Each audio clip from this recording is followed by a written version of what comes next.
Radio Kantipur, radio राष्ट्रको।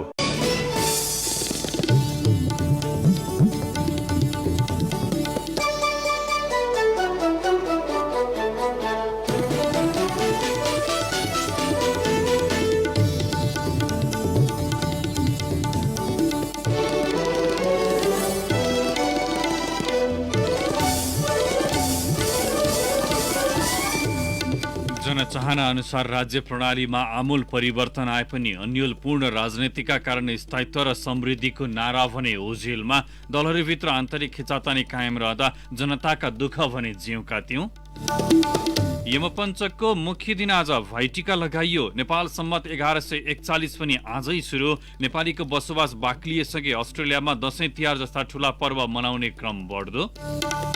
पछिल्लो 24 घण्टामा नेपालमा 1197 जनामा कोरोना भाइरस संक्रमण पुष्टि। वरिष्ठ मुटुरोग विशेषज्ञ डाक्टर झा र इसान हस्पिटलका अध्यक्ष थापाको कोरोना संक्रमणकै कारण मृत्यु।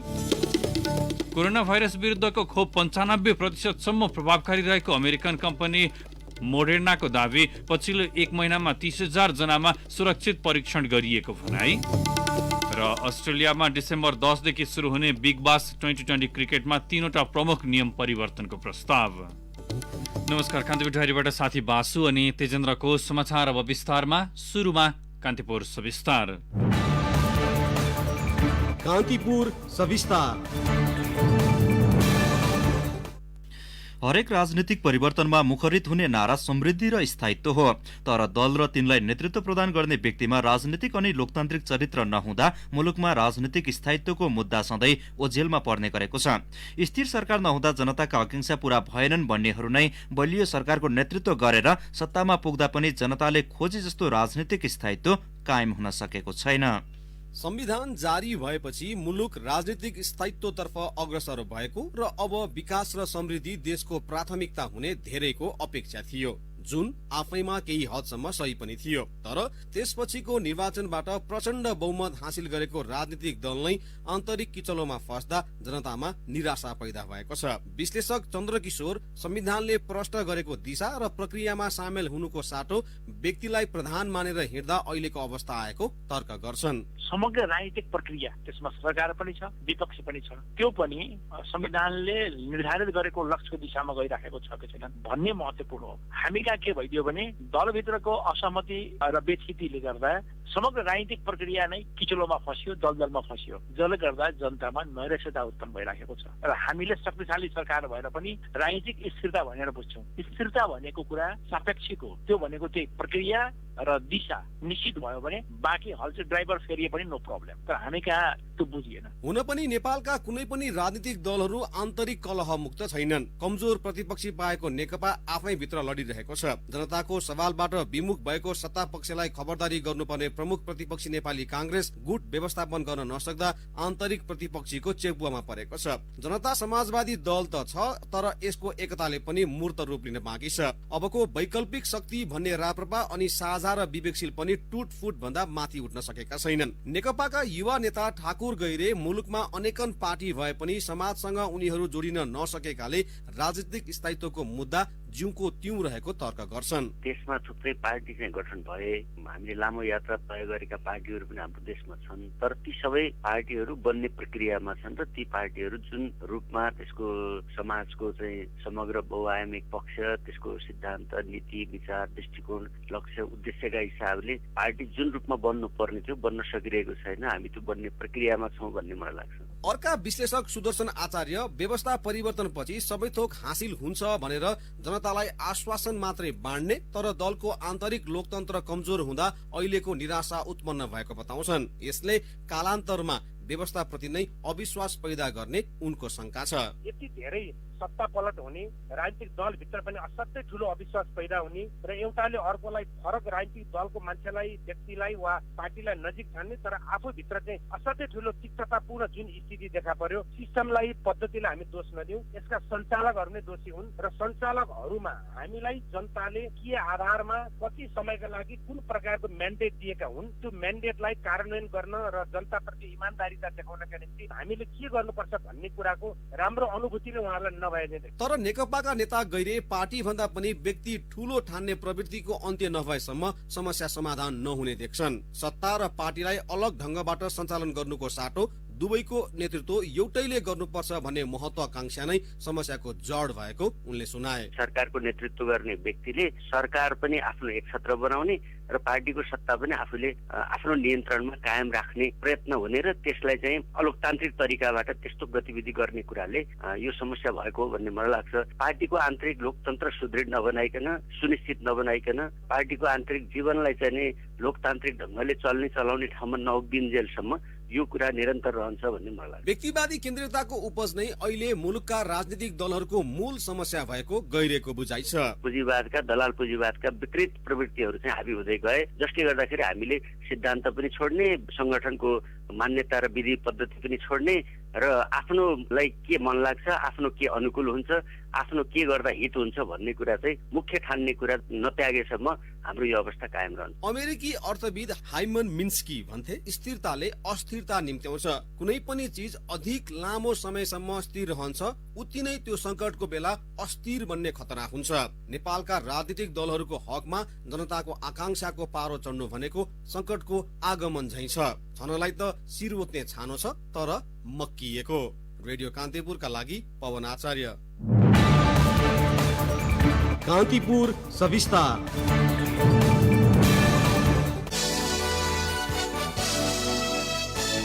तिहारको मुख्य दिन आज भाइटिका लगाइएको छ। भाइटिका पर्व दिदीबहिनीले आफ्ना दाजुभाइलाई श्रद्धा, आस्था र निष्ठाका साथ दीर्घायु, आरोग्य र ऐश्वर्य प्राप्तिको कामना गर्दै परम्परा अनुसार सप्तरङ्गी टीका लगाएर मनाउने गरिन्छ।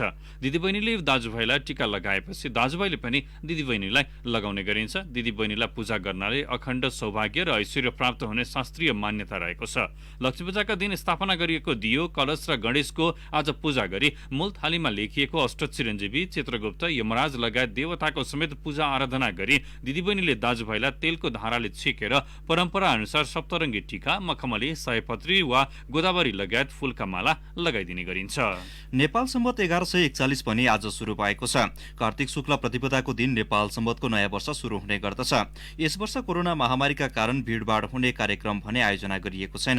राष्ट्रिय विभूति शंखधर साख्वाले 937 सालमा गरिब जनताको ऋणमोचन गरी नेपाल सम्वतको सुरुवात गर्नुभएको थियो। 2007 सालमा प्रजातन्त्र स्थापनादेखि नै नेपाल सम्वतलाई राष्ट्रिय मान्यताका लागि अभियान चलाइएको थियो।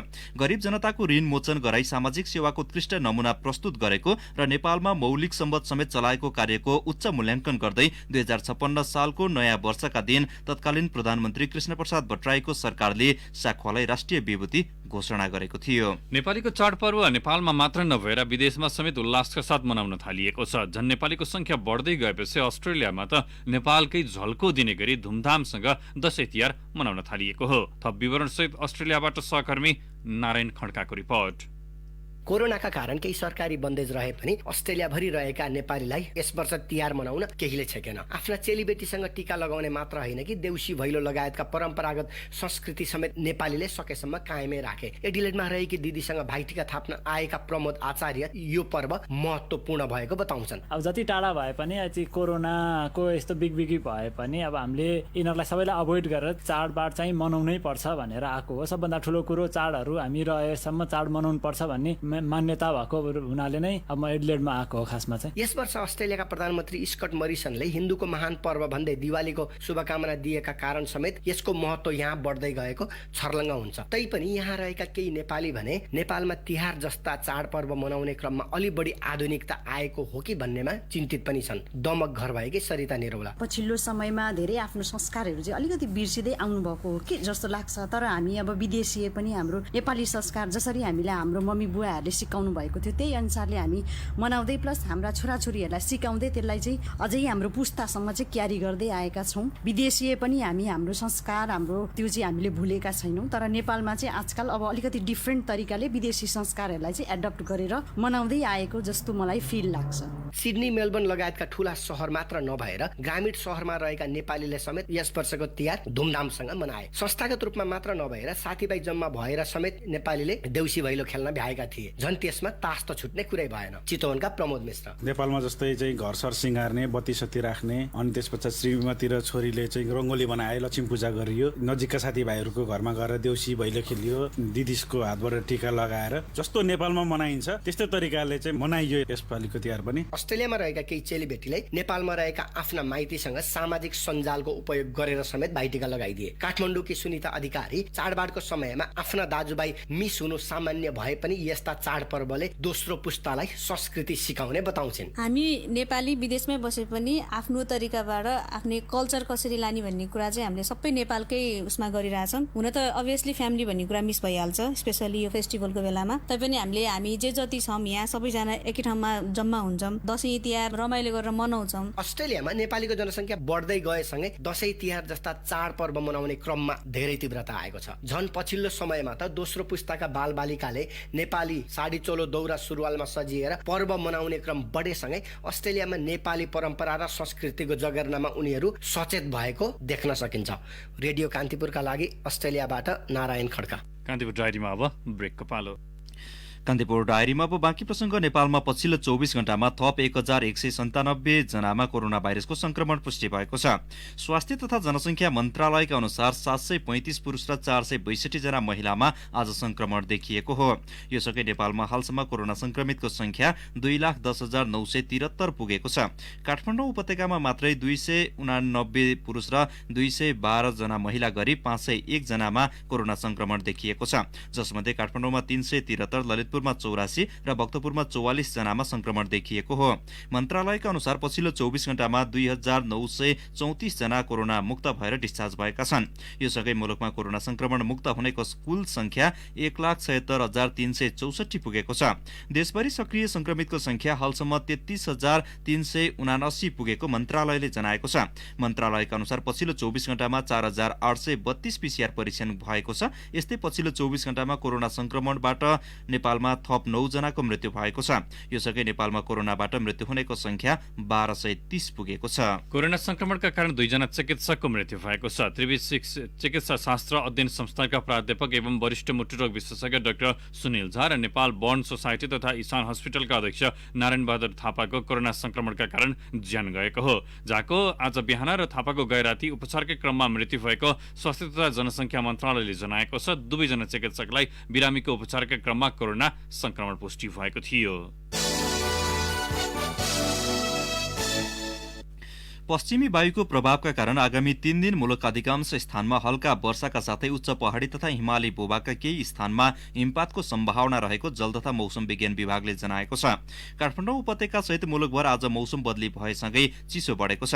बिहानैदेखि मौसममा आएको बदलीका कारण चिसो बढेको हो। उपत्यका सहित बागमती, सुदूरपश्चिम कर्णाली, लुम्बिनी र गण्डकी प्रदेशमा आंशिकदेखि सामान्य बदली भई केही स्थानमा वर्षा तथा हिमपात भइरहेको मौसम पूर्वानुमान महाशाखाले जनाएको छ। महाशाखाका अनुसार राति देशभर आंशिकदेखि सामान्य बदली रही सुदूरपश्चिम कर्णाली, गण्डकी, बागमती र प्रदेश एकका केही स्थानमा हल्का वर्षाको सम्भावना रहेको छ। यस्तै देशका उच्च पहाडी तथा हिमाली भूभागका थोरै स्थानमा हल्का हिमपातको सम्भावना रहेको छ। कर्णालीका हुम्ला, मुगु, जुम्ला, डोल्पा लगायत जिल्लामा पानी पर्नुका साथै उच्च हिमाली क्षेत्रमा हिमपात भएको छ। हिमपात हुँदा हिमाली जिल्लाहरूको जनजीवन प्रभावित बनेको छ। हुम्लाको उत्तरी नामखा गाउँपालिकाका प्राय बस्तीहरूमा 1 फिट भन्दा बढी हिउँ जमेको स्थानीयले बताएका छन्। सदरमुकाम सिमकोटमा 2 इन्च हिउँ जम्दा सिमकोटमा तापक्रम -8 डिग्री सेल्सियस सम्म झरेको छ। हिमपातले हुम्लाको सिमकोट लगायतका हिमाली जिल्लामा रहेको हवाई सेवा समेत बन्द भएको छ। लामो समयदेखि वर्षा नहुँदा समस्यामा परेका कृषक भने हिमपातले हर्षित देखिएका छन्। प्रमुख जिल्ला अधिकारी चिरञ्जीवी गिरीले उच्च हिमाली जिल्ला हुम्लामा हिमपात र पानी परिरहेकाले सतर्क रहन सर्वसाधारणलाई आग्रह गरेको बताउनुभयो। यस्तै हिमाली जिल्ला मनाङका बस्तीमा पनि हिउँ पर्न थालेको छ। केही स्थानमा भने हिउँ पर्ने क्रम जारी रहेपछि तापक्रम -8 डिग्री सेल्सियससम्म पुगेको छ। मनाङ निस्याङ गाउँपालिकाको मनाङ गाउँ स्थित छिरिङ लोप्साङ गुरुङका अनुसार आज बिहान 10 बजेतिरबाट हिउँ पर्न थालेको हो। माथिल्लो क्षेत्रको तिलिचो र थोराङला क्षेत्रमा भने हिउँ पर्ने क्रम जारी छ। नार्पाभूमि गाउँपालिकाका अध्यक्ष मिङमा छिरिङ लामाका अनुसार नार र फु गाउँ तथा आसपासमा हिउँ परेको छ। गत वर्षमा भन्दा यो वर्ष 1 महिना अघिदेखि नै हिउँ पर्न थालेको स्थानीयले बताएका छन्। हङकङको यौमाते स्थित एक नेपाली रेस्टुरेन्टमा आगलागी हुँदा 7 जना नेपालीको मृत्यु भएको छ। हङकङ स्थित नेपाली वाणिज्य दूतावासबाट हिँडेर करिब 20 मिनटमै पुगिने सो क्षेत्रमा नेपालीहरूको बाक्लो बसोबास रहेको छ। आगलागीमा 10 जना घाइते भएका छन्, जसमध्ये 9 जनाको अवस्था गम्भीर छ।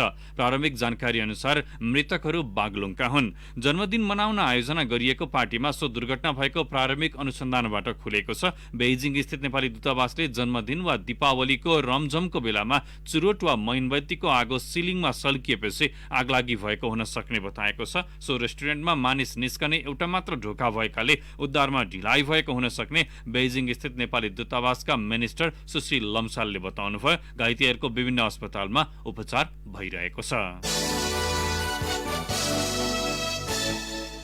सङ्खुवा सभाको चैनपुर नगरपालिकामा प्रहरी र प्रतिबन्धित नेत्रविक्रम चन्द समूहका कार्यकर्ता बीच गोली हानाहान भएको छ। दुवैतर्फ मानवीय क्षति भने नभएको प्रहरीले जनाएको छ। गस्तीमा रहेको प्रहरी टोलीलाई चन्द समूहका कार्यकर्ताले विद्युतीय धारा थापेका थिए। चैनपुरको मैदाने भन्ने स्थानमा बिहान 11 बजेतिर चन्द समूहले बिछ्याएको धारा विस्फोट पाएपछि प्रहरीले फायरिङ खोलेको थियो। प्रहरीले 8 राउन्ड फायर गरेको सङ्खुवा सभाका डीएसपी नवराज मल्लले बताउनुभयो। प्रहरीको नियमित गस्तीमाथि चन्द कार्यकर्ताले नियोजित ढंगमा विद्युतीय धारा थापी गोली प्रहार गरेको डीएसपी मल्लले बताउनुभयो। प्रहरीले जवाफी फायरिङ खोलेपछि चन्द कार्यकर्ता भागेको प्रहरीको दाबी छ। प्रहरी र चन्द कार्यकर्ता बीच दोहोरो गोली हानाहान भएपछि सो क्षेत्रमा ठूलो संख्यामा प्रहरी परिचालन गरिएको जिल्ला प्रहरी कार्यालय सङ्खुवा सभाले जनाएको छ। लमजुङको सबैभन्दा उचाइको गाउँ घनपोखराका घर घरमा खानेपानी पुगेपछि नागरिकमा खुसीको सीमा छैन। समुद्री सतहदेखि 2250 मिटर उचाइमा पर्ने मर्स्याङदी गाउँपालिका 1 घनपोखरावासीमा खानेपानी खोज्दै कुवा वा पँधेरो धाउनु पर्ने बाध्यता अब हटेको छ। थप विवरणसहित लमजुङबाट सहकर्मी आस गुरुङ। पहिला त सैक्युमरो भन्ने ठाउँमा हो, अहिले पछि निकालेको ढुल्की त अहिले त झन् टकमै आयो। घनपोखराकी 60 वर्षीय बिनमाया गुरुङ खानेपानीकै लागि एक बिहानै समय खर्चिनु परेका स्थानीयको घर घरमा अहिले खानेपानी आएको छ। स्थानीय जिना गुरुङ बिहान गएर पानी भर्दाखेरि लाइन लाउन पर्ने, फेरि पानी ल्याएपछि घरमा खाना बनाएर मेलापातमा जान पर्दा एकदमै समस्या थियो। त्यहाँदेखि फेरि पछि यो कोङ्गी भन्ने ठाउँमा पानीको धारा ल्याए, फेरि गाउँ सबै मिलेर 2 घर थियो धारा पानी भरेर हामी फेरि खाना बनाउने मेलापात जाने गर्थ्यो। यो घरमा धारा ल्याएको अहिले हामीलाई मुख्यमन्त्रीको तर्फबाट नै हो यो अहिले आएको, र अहिले यो धारा घरमा आएर हामीलाई एकदमै सुविस्ता छ। खानेपानीका लागि गण्डकी प्रदेश सरकारले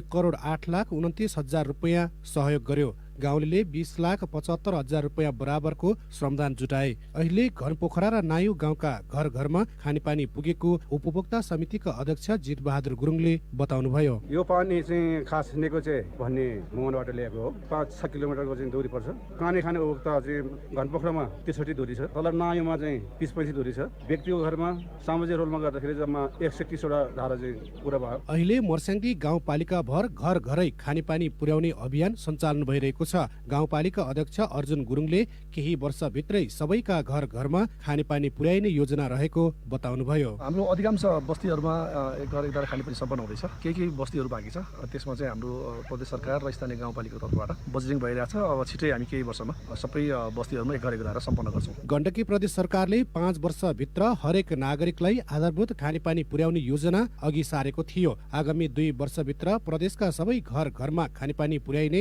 मुख्यमन्त्री पृथ्वी सुब्बा गुरुङले बताउनुभयो। प्रदेशको 5,78,000 घरधुरीमा अहिलेको सरकारको कार्यकाल अवधिभित्र एक घर एक घरको अभियान सञ्चालन गरिरहेको। यो अभियान गण्डकी प्रदेशभरि जारी छ र यो हाम्रो 79-80 आर्थिक वर्षभित्र गण्डकी प्रदेशको सबै घर घरमा धारा पुर्याउने हाम्रो अभियान अन्तर्गत यो चाहिँ खानेपानीको स्वच्छ खानेपानी उपभोग गर्न पाउनु हरेक नागरिकको नैसर्गिक अधिकार हो। मुलुकका कतिपय क्षेत्रमा नागरिक खानेपानीको अभाव झेलिरहेका छन्। आँगनको डिलैमा खानेपानी पुगेपछि स्थानीयको जनजीवनमा परिवर्तन आउन थालेको छ नै ग्रामीण पर्यटन प्रवर्धनमा समेत यसले ठूलो मद्दत पुग्नेछ। रेडियो कान्तिपुरका लागि आस गुरुङ, लमजुङ। दाङको तुलसीपुरमा स्कर्पियोले टक्कर दिँदा सञ्चारकर्मी मनिषा लामिछानेको मृत्यु भएको छ। तिहारको टीका लगाएर दाइसँग मोटरसाइकलमा काममा फर्किँदै गरेकी 22 वर्षीय लामिछाने सवार रा 1 प 6721 नम्बरको मोटरसाइकललाई तुलसीपुरको गुल्म चोकमा स्कर्पियोले ठक्कर दिएको थियो। गम्भीर घाइते उनको उपचारका क्रममा कोहलपुर मेडिकल कलेज बाँकेमा मृत्यु भएको हो। दुर्घटनामा उनका दाजु 24 वर्षीय विराज लामिछाने पनि घाइते भएका छन्। उनको कोहलपुर मेडिकल कलेजमा उपचार भइरहेको इलाका प्रहरी कार्यालय तुलसीपुरले जानकारी दिएको छ। कान्तिपुर डायरीमा अब ताप्लेजुङ डायरीको पालो। ताप्लेजुङ डायरीबाट आनन्द गौतमको नमस्कार। ताप्लेजुङको ओलङचुङ गोलामा मात्रै वर्षमा एक पटक मनाइने पुटुक पर्व सम्पन्न भएको छ। यो वर्ष बस्तीभन्दा बाहिरका कोही कसैलाई पनि प्रवेश नदिइकन पर्व मनाइएको हो। कोरोना संक्रमणको अवस्थालाई ध्यान दिँदै मास्क, सेनिटाइजर जस्ता सुरक्षा सावधानी अपनाएर पर्व मनाइएको पुटुक पर्व आयोजक समितिका सदस्य एवं फक्तालुङ गाउँपालिका साथ ओलङचुङ गोलाका वडाध्यक्ष छेतेन शेर्पा भोटेले बताउनुभयो। ताप्लेजुङको प्रमुख नगदे बालीको रूपमा रहेको अलैँची भित्र्याउने क्रम अन्तिम चरणमा पुगेको छ। मौसमी वातावरणका आधारमा साउनदेखि सुरु भएर मङ्सिर दोस्रो सातासम्ममा ल्याइ सकिने अलैँचीको यो वर्ष उत्पादन वृद्धि भएको अलैँची जोन ताप्लेजुङले जनाएको छ। तर कतिको वृद्धि भयो भन्ने चाहिँ महिनाको अन्तिमसम्ममा मात्रै भन्न सकिने अलैँची व्यवसायी महासंघका अध्यक्ष बालमणि बराल बताउनुहुन्छ। ताप्लेजुङमा पनि अप्टिकल फाइबर सहितको इन्टरनेट पुगेको छ। आइटेक कम्पनीले 5 स्तरबाट तार सहितको अप्टिकल पुर्याएको हो। अहिलेसम्म नेपाल टेलिकमको एडीएसएल मात्रै रहेको थियो। आफ्नै प्रयोजनका लागि केही बैंकले इन्टरनेट राखेका थिए। प्रबन्धक दुर्गा नेउपाने ताप्लेजुङमा इन्टरनेटको चरम समस्या भएकाले 30 लाख बढीको लगानीमा अप्टिकल भित्र्याइएको र गुणस्तरीय सेवा प्रवाह गर्ने दावी गर्नुहुन्छ। कोरोना संक्रमणका कारण यो वर्षको दशैं र तिहारमा ताप्लेजुङमा खेलकुदका कुनै पनि गतिविधि भएनन्। जिल्ला खेलकुद विकास समितिका अधिकृत यज्ञनिधि पौडेल गाउँका कतिपय स्थानबाट संक्रमणको जोखिम नभएको भन्दै अनुमतिका लागि माग आए पनि नदिएको र फुटबल, भलिबल लगायतका प्रतियोगिता नभएको बताउनुहुन्छ। हवस् त ताप्लेजुङ डायरी सकियो। आनन्द गौतम बिदा माग्छु। नमस्ते। जिल्ला डायरीपछि कान्तिपुर डायरीमा फेरि पनि ब्रेकको पालो। कान्तिपुर डायरीमा अब आर्थिक प्रसङ्ग। लामो समयको बन्दाबन्दीपछि विकास निर्माणका काम सञ्चालन हुँदा चालु आर्थिक वर्षको पहिलो चौमासिकमा पुँजीगत खर्चमा सामान्य सुधार देखिएको छ। कार्तिक मसान्तसम्म लक्ष्यको 8.34% अर्थात् 29 अर्ब 44 करोड 52 लाख पुँजीगत खर्च भएको महालेखा नियन्त्रकको कार्यालयले जनाएको छ। सरकारले चालु आर्थिक वर्षका लागि पुँजीगत तर्फ 3 खर्ब 52 अर्ब 91 करोड 75 लाख रुपियाँ विनियोजन गरेको थियो। कर्मचारीको तलब भत्ता लगायत प्रशासनतर्फ गरिने चालु खर्च भने लक्ष्यको 24.25% अर्थात् 2 खर्ब 30 अर्ब 12 करोड 20 लाख भएको छ। राजस्व सङ्कलनतर्फ पनि अघिल्लो वर्षको तुलनामा झिनो सुधार देखिएको छ। हिजोसम्म लक्ष्यको 23.74% अर्थात् 2 खर्ब 40 अर्ब 15 करोड 28 लाख रुपियाँ राजस्व सङ्कलन भएको महालेखाको कार्यालयले जनाएको छ। सरकारले चालु आर्थिक वर्षमा 10 खर्ब 11 अर्ब 75 करोड 84 लाख रुपियाँ राजस्व सङ्कलन गर्ने लक्ष्य लिएको छ। अब अन्तर्राष्ट्रिय समाचार। कोभिड-19 विरुद्ध खोप निर्माण गरिरहेको अमेरिकी कम्पनी मोडर्नाले आफूहरूले विकास गर्दै गरेको खोप 95% प्रभावकारी रहेको दावी गरेको छ। कोरोना महामारीका कारण विश्व आक्रान्त भइरहेको बेला फाइजर र मोडर्नाले विकास गरेको खोपको प्रभावकारिताको समाचारले आम निवासलाई निर्धक्क हुने वातावरण तयार हुँदै गरेको बीबीसीले उल्लेख गरेको छ। दुवै कम्पनीहरूले खोपको डिजाइनमा नौलो र प्रयोगात्मक प्रक्रिया अपनाएका थिए। मोडर्नाले आजको दिनलाई महान दिन भन्दै खोप प्रयोगको अनुमोदनका लागि छिट्टै आवेदन दिने जनाएको छ। यद्यपि उसले सार्वजनिक गरेको दावी तथ्यगत हो होइन भन्ने प्रश्न अनुत्तरित नै छ। अमेरिकामा पछिल्लो 1 महिनामा 30,000 जनामा परीक्षण गरिएको थियो। तीमध्ये आधालाई यो खोप र बाँकीलाई डमी खोप लगाइएको थियो। खोप दिएका मध्ये 94.5% संक्रमणबाट जोगिएको कम्पनीले जनाएको छ। मोडर्नाका प्रमुख मेडिकल अधिकृत टल जाक्सले खोपको समग्र प्रभावकारिता उल्लेखनीय रहेको भन्दै समाचार सार्वजनिक भएको आजको दिन महान एवं ऐतिहासिक दिन भएको बताएका छन्। जेडीयू नेता नीतीश कुमारले लगातार चौथो पटक भारतको बिहार राज्यको मुख्यमन्त्रीको शपथ ग्रहण गर्नुभएको छ। कोभिड महामारीका बीच पटनामा आयोजित समारोहमा नीतीशले आज शपथ ग्रहण गर्नुभएको हो। उहाँले 14 सदस्यीय मन्त्रीमण्डल पनि गठन गर्नुभएको छ। उहाँको मन्त्रीमण्डलमा 2 जना उपमुख्यमन्त्री तारकिशोर प्रसाद र रेणु देवी हुनुहुन्छ। दुवैजना भाजपाका नेता हुन्। पूर्व मुख्यमन्त्री जितन राम माझीका छोरा सन्तोष कुमार सुमनले पनि मन्त्रीको शपथ लिनु भएको छ। महामारीकै बीच भएको निर्वाचनमा जेडीयू र भाजपाको गठबन्धनले बहुमत पाएको हो। बिहार विधानसभामा सबभन्दा ठूलो दल बनेको राष्ट्रिय जनता दलका नेता तेजस्वी यादव भने शपथ ग्रहणमा अनुपस्थित हुनुहुन्थ्यो। उहाँले निर्वाचनमा धाँधली गरिएको भन्दै आरोप लगाउँदै आउनु भएको छ।